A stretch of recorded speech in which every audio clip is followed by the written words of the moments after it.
दोस्तों 1925 में एक डॉक्टर ने एक ऑर्गेनाइजेशन बनाया जिसका एम था हिंदू सोसाइटी को ब्रिटिश अट्रॉसिटीज के अगेंस्ट तैयार करना। उस टाइम पर किसी ने भी नहीं सोचा था कि ये छोटा सा ऑर्गेनाइजेशन आगे चलकर वर्ल्ड का सबसे बड़ा नॉन गवर्नमेंट ऑर्गेनाइजेशन बन जाएगा। जी हां, हम बात कर रहे हैं राष्ट्रीय स्वयं सेवक संघ यानी आरएसएस की, जो 2025 में 100 साल की हो जाएगी। आरएसएस ये एक ऐसा नाम है जिसका जिक्र होते ही राजनीति के गलियारों की धड़कन बढ़ जाती है।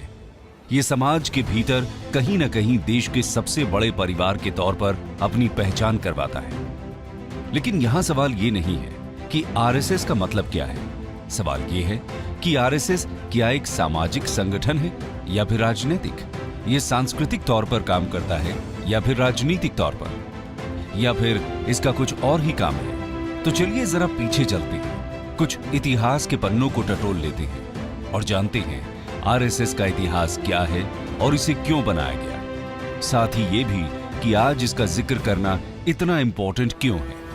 आइए शुरू करते हैं। हिस्ट्री ऑफ राष्ट्रीय स्वयं सेवक संघ आरएसएस, साल 1907। ये वो दौर था जब बंगाल में आजादी के संघर्ष के लिए क्रांतिकारियों ने अनुशीलन समिति के नाम से एक क्रांतिकारी संगठन खड़ा किया। नागपुर से डॉक्टर की पढ़ाई करने आए केशव राम बलराम हेडगेवार भी इस संगठन का हिस्सा बने और जेल भी गए। दादा भाई नौरोजी ने उस वक्त गर्म सोच के नायक लोकमान्य बाल गंगाधर तिलक को कांग्रेस में आने का न्योता दिया, तो हेडगेवार भी कांग्रेस में उनके साथ ही आ गए। हेडगेवार ने कांग्रेस के साथ काफी समय तक काम किया, लेकिन 1917 में टर्की के खलीफा की गद्दी छिन जाने के विरोध में पूरे हिंदुस्तान में खिलाफत मूवमेंट की शुरुआत हो गई और गांधी जी की अगुवाई में कांग्रेस ने भी इसका समर्थन किया। लेकिन डॉक्टर हेडगेवार को कांग्रेस द्वारा खिलाफत मूवमेंट से जुड़ने वाली बात परेशान कर रही थी। उन्हें ये बात अंदर ही अंदर चुभ रही थी, क्योंकि उन्होंने इसे मुस्लिम तुष्टीकरण की राजनीति माना। हालांकि नाराजगी के बाद भी डॉक्टर हेडगेवार कांग्रेस का हिस्सा बने रहे, बल्कि 1922 में नागपुर कांग्रेस अधिवेशन और 1925 के कोलकाता अधिवेशन में भी डॉक्टर हेडगेवार मौजूद थे। लेकिन इस घटना के बाद डॉक्टर हेडगेवार के दिमाग में कुछ और ही चल रहा था। उन्होंने अब मन बना लिया था कि वे एक ऐसी संस्था को फॉर्म करेंगे जो हिंदुओं के हितों को लेकर चले और आगे बढ़े। उन्होंने इसकी शुरुआत अपने घर से ही की। कहा जाता है कि शुरुआत में डॉक्टर हेडगेवार को सुनने के लिए सिर्फ 12 लोग ही पहुंचे थे, लेकिन 12 से 1200 बनने में वक्त नहीं लगा। धीरे धीरे समय बदलता गया और एक समय ऐसा भी आया जब हजारों की संख्या में लोग डॉक्टर हेडगेवार के विचारों से प्रभावित होने लगे थे और इसी के साथ अब संघ की स्थापना का रास्ता साफ नजर आ रहा था। डॉक्टर हेडगेवार के लिए यह काम इतना आसान नहीं था। इस रास्ते में कई सारी प्रॉब्लम्स पैर पसारे खड़ी थी।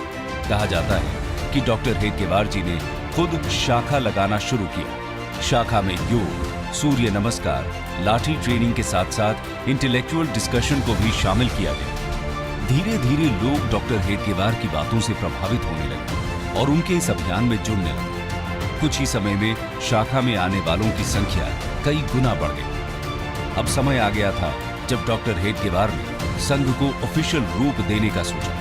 डॉक्टर हेडगेवार ने साल 1925 में नागपुर में विजयदशमी के दिन आरएसएस की बुनियाद रखी। धीरे धीरे महाराष्ट्र के कई इलाकों जैसे नासिक, पुणे, अमरावती, यावतमाल में संघ ने अपने पैर जमाने शुरू कर दिए और महाराष्ट्र के साथ साथ मध्य भारत में भी शाखा का विस्तार होना शुरू हो गया। लोगों का शाखा के साथ जुड़ना किसी बदलाव से कम नहीं था। ये कैसा बदलाव था जिसको बनाया तो सामाजिक काम करने के लिए, लेकिन आगे चलकर ये राजनीति का वो गोल चक्कर बना जिसके चारों तरफ ही राजनीति का ताना बाना बुना जाना था। संघ में लोगों की संख्या लगातार बढ़ रही थी, लेकिन महाराष्ट्र के बाहर अभी भी संघ का कोई खास असर नहीं था। संघ विस्तार के लिए तैयार था और महाराष्ट्र के बाहर पैर पसारने का मौका तब मिला जब डॉक्टर हेडगेवार को 1930 के आसपास बनारस हिंदू यूनिवर्सिटी जाने का मौका मिला।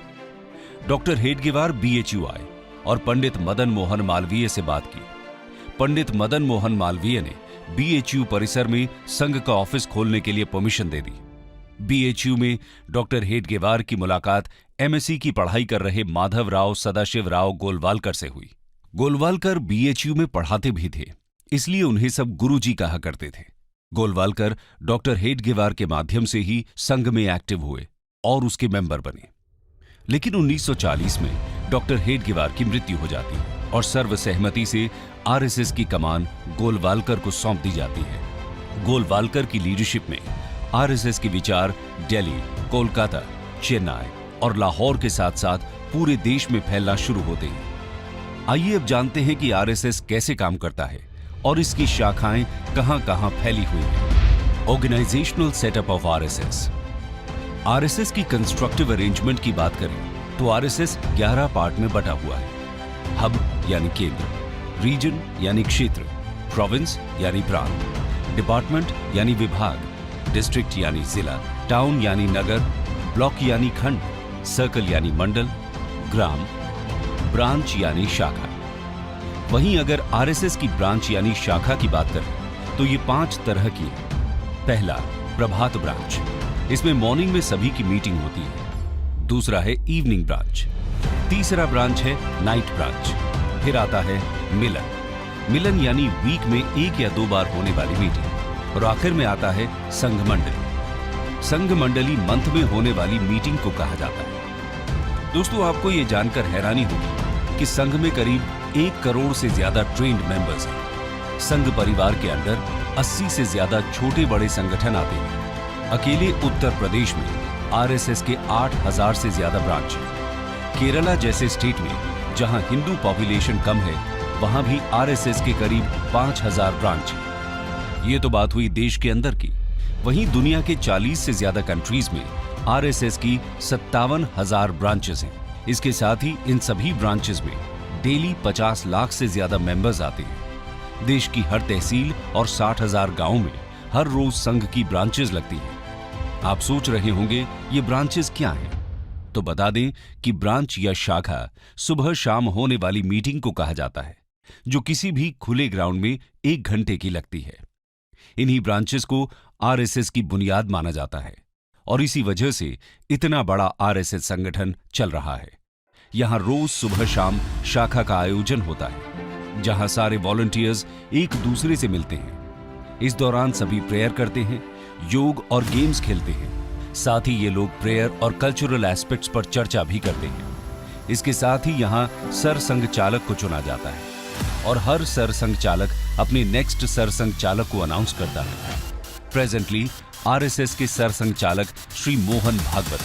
बता दें कि जो संघ में अपने मन से आता है उन्हें स्वयं सेवक कहा जाता है। इसके अलावा अगर हम इसके विस्तार की बात करें तो आज पूरे वर्ल्ड में आरएसएस की करीब 55 सब्सिडियरी ऑर्गेनाइजेशंस हैं, जैसे भारतीय जनता पार्टी, बजरंग दल, हिंदू जागरण मंच, इंडियन फार्मर्स एसोसिएशन, हिंदू स्वयं सेवक संघ, राष्ट्र सेविका समिति, all India world council, Vidya Bharati, Saraswati Shishu मंदिर, वनवासी कल्याण आश्रम, मुस्लिम नेशनल फोरम, नेशनल सिख संगम, वर्ल्ड डायलॉग सेंटर, स्वदेशी जागरण मंच, लघु उद्योग भारती, विवेकानंद केंद्र, इंडियन लेबर यूनियन, सेवा भारती, विश्व हिंदू परिषद एटसेट्रा। लेकिन आरएसएस का काम क्या है और भारतीय समाज में इसका क्या योगदान रहा है, आइए जानते हैं। Functions and contributions of RSS. RSS समाज सेवा और सुधार के साथ साथ राहत और रिहेबिलिटेशन के काम करता है। ये काम डिजास्टर साइट और जरूरतमंद इलाकों में संघ के वॉलंटियर्स देते हैं।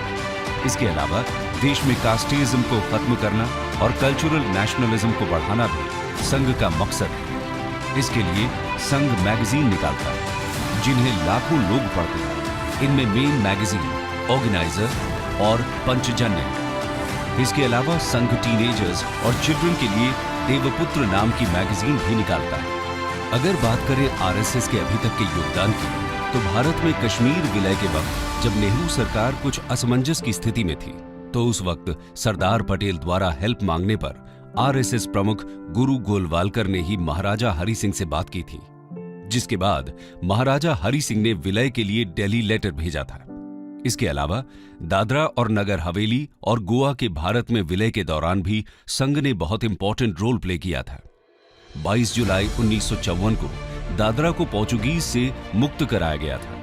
28 जुलाई को आरएसएस लीडर वाकनकर की लीडरशिप में स्वयं सेवक्स ने नारोली पुलिस स्टेशन पर हमला बोल दिया और पोर्चुगीज स्टाफर्स को ओवरपावर करते हुए उन्हें सरेंडर करने के लिए मजबूर कर दिया। लिबरेशन फोर्सेस को इस तरह आगे बढ़ता देख पोर्चुगीज फोर्सेस कैप्टन विर्गिलियो फिडाल्गो के नेतृत्व में राजधानी सिल्वासा की तरफ रिट्रीट कर चुकी होती है। लिबरेशन फोर्सेस फिडाल्गो से सरेंडर करने के लिए कहते हैं और इनके मना करने पर बड़ी संख्या में आरएसएस स्वयंसेवक्स और लिबरेशन फोर्सेस के बाकी मेंबर्स सिल्वासा की तरफ मार्च करते हैं।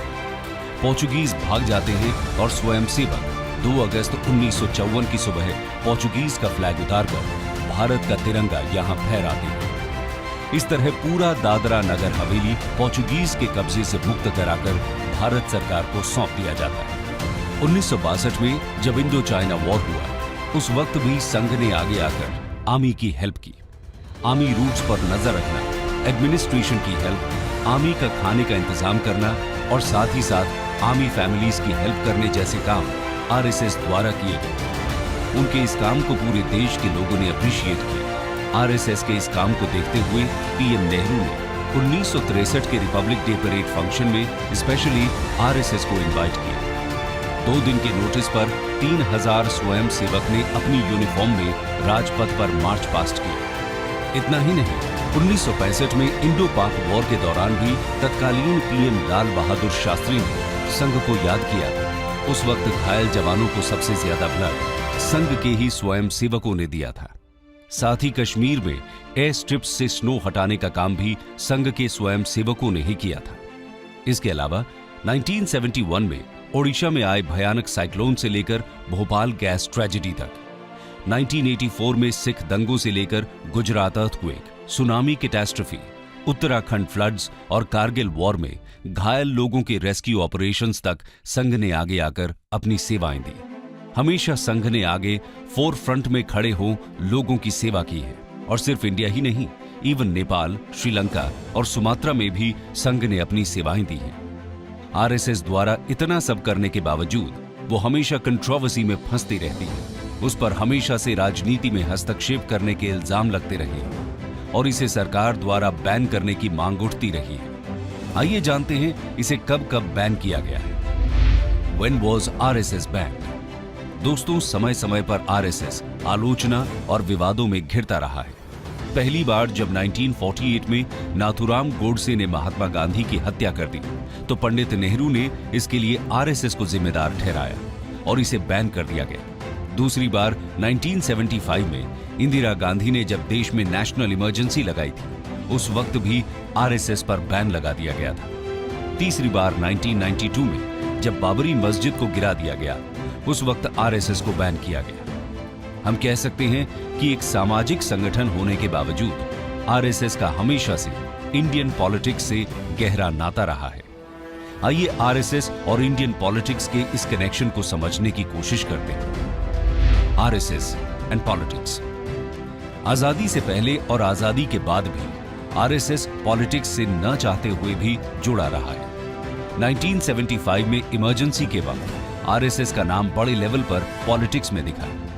इसके अलावा यह भी बहुत कम लोग जानते हैं कि राजीव गांधी को भी एक वक्त पर आरएसएस के आगे झुकना पड़ा था। दरअसल ये बात 1989 की है, जब राम जन्मभूमि को लेकर छिड़े विवाद में राजीव गांधी को अपनी सत्ता जाती दिखाई देने लगी। उस वक्त राजीव गांधी ने आरएसएस से अयोध्या को लेकर बात करने की कोशिश की थी, लेकिन आरएसएस ने राजीव गांधी से किसी तरह की बात करने से मना कर दिया। संघ उस समय अयोध्या को राजनीति में नहीं घसीटना चाहती थी, जिसके बाद राजीव गांधी सत्ता से बेदखल हो गए। इधर लाल कृष्ण आडवाणी ने वीपी सिंह की सरकार का साथ दिया, लेकिन वीपी सिंह ने जब रिजर्वेशन का दांव खेला तो सारे पासे पलट गए। इस वक्त संघ को एक बड़ा झटका लगा। झटके में ही सही, संघ को यह महसूस हो गया कि राजनीति को अयोध्या जाना ही होगा। इस दौरान रिजर्वेशन की आग फैली तो राजनयिक हलचल मच गई। संघ भी एक्टिव हुआ और विश्व हिंदू परिषद के साथ मिलकर अयोध्या राम जन्मभूमि आंदोलन में साथ देने का फैसला कर लिया। दोस्तों, राजनीति की वजह से आरएसएस हमेशा आलोचना से घिरा रहा। ऐसा इसलिए क्योंकि आरएसएस वीर सावरकर की आइडियोलॉजी फॉलो करता है, जिसकी वजह से आलोचकों ने हमेशा से संघ को right wing fascist radical Hindu organisation कहा है, जबकि आरएसएस पॉलिटिकल अपीसमेंट के खिलाफ हिंदुओं के हितों को उठाता है। देखा जाए तो आरएसएस की कोई सेट मेजर फिलॉसफी नहीं है, लेकिन आरएसएस 4 तरह की मेन फिलॉसफीज को फॉलो करता है। पहला, अखंड भारत। आरएसएस का मानना है कि आदिकाल से बांग्लादेश, पाकिस्तान, श्रीलंका, म्यांमार, अफगानिस्तान और ईरान तक भारत फैला हुआ है। ये सब अखंड भारत का हिस्सा है। दूसरा है इंटेग्रल ह्यूमनिज्म। ये फिलॉसफी दीनदयाल उपाध्याय जी ने दी। इस फिलॉसफी के अंतर्गत इंसानियत को सबसे आगे रखने की बात कही गई है। साथ ही ग्रामीण विकास, सोशल डेवलपमेंट और रियलिस्टिक मॉडल को अपनाने पर जोर दिया। थर्ड है हिंदुत्व, यानी हिंदू धर्म को सर्वोच्च माना। आरएसएस का मानना है कि भारत में निवास करने वाले सभी लोग कहीं न कहीं हिंदू धर्म के ही फॉलोअर्स हैं। संघ तिरंगे की जगह भगवा ध्वज को अपने कार्यक्रम में यूज करता है। इसी वजह से उसके ऑफिस पर तिरंगा नहीं फहराया जाता। अक्सर इस वजह से आरएसएस कंट्रोवर्सी में फंसता रहता है। आरएसएस सबसे ऊपर भगवा ध्वज को मानता है। आरएसएस समय समय पर राजनीति में भी एक्टिविटी दिखाता रहता है। बीजेपी में कई बड़े लीडर्स संघ से ही निकले हैं। अब चाहे वो लेट श्री अटल बिहारी वाजपेयी हो, लाल कृष्ण आडवाणी हो, हमारे होम मिनिस्टर अमित शाह हो या फिर देश के पीएम नरेंद्र मोदी। इसीलिए इनके कार्यों में संघ की आइडियोलॉजी की छाप देखना कोई हैरानी की बात नहीं कही जा सकती। कंक्लूजन। तो दोस्तों, एक कमरे से स्टार्ट हुआ ये संघ आज पूरे भारत में ही नहीं बल्कि पूरी दुनिया में फैला हुआ है। आज आरएसएस 97 इयर्स का हो चुका है। दुनिया में शायद ही किसी संगठन की इतनी आलोचना हुई है जितनी आरएसएस की हुई है। लेकिन इसके बावजूद आरएसएस आज भी अपने विचारों को लेकर डिटरमिन्ड है और अपने मोटो को लेकर आगे बढ़ रहा है। आज आरएसएस की पॉपुलैरिटी इतनी ज्यादा है कि आप भारत के किसी भी कोने में हो, आपको इसके होने का एहसास